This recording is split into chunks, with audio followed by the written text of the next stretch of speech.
Murderbot is a success for casual audiences. It's airy without coming across as cheap and throwaway. It's intense without requiring you to give your full attention, body and soul to that intensity. Although the violence is brutally shown and taken seriously, it still leans more toward the Halloween haunted house than the Jesus Christ. This is a real endurance test manner. Everybody gives a vibrant and captivating performance.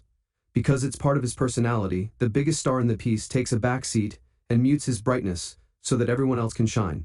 There is intriguing romantic chemistry between a number of individuals with intriguing faces who are attractive and handsome in a genuine way rather than in the vein of a movie star.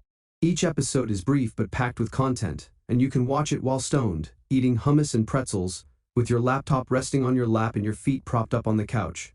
I'll tell you how I know. Overall, this season, Murderbot is my favorite way to spend 20 minutes watching TV. Episode 6 of Murderbot, we all need a bit of warmth.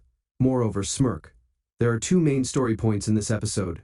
The sabotage distress signal detonated as Mensa and Murderbot arrived, leaving them stuck in their crashed hopper out in the forest. This episode discusses Murderbot's first significant emotional and professional dilemma, its first genuine conversation. Make room for its downloaded copies of Sanctuary Moon, a show that, incidentally, no one else can watch. The hopper apparently erased its maintenance instructions from its memory. As a result, Murderbot and Mensa are now in a difficult situation.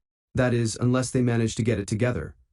Murderbot first reassures Mensa that her vitals are stable in order to assist her in recovering from her most recent panic attack. Then, reduce her breathing. It plays a soothing episode of Sanctuary Moon. On the right assumption that the two would work well together, Mensa repays the favor by patching Murderbot into the hopper's lubrication system and saving its life when it faints from a lubricant leak.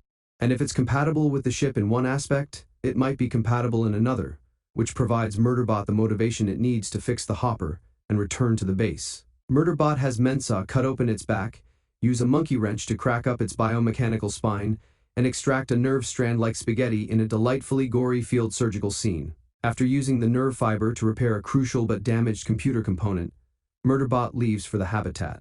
And just in time. Unfortunately, Leebeebee's flighty lust for Murderbot is all a charade for fans of Anna Konkle's entertainingly randy act.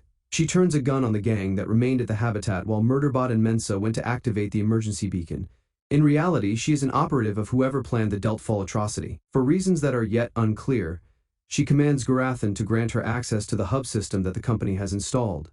To demonstrate her seriousness, she shoots him in the leg. Leebeebee won't be getting any leg shots though. Based on what it's been viewing, Murderbot has obviously never seen Terminator 2, which is a symphony of men being shot in the shins by Arnold Schwarzenegger. It blows Leebeebee's head apart with a fine red mist as soon as it can when it breaks in during the standoff.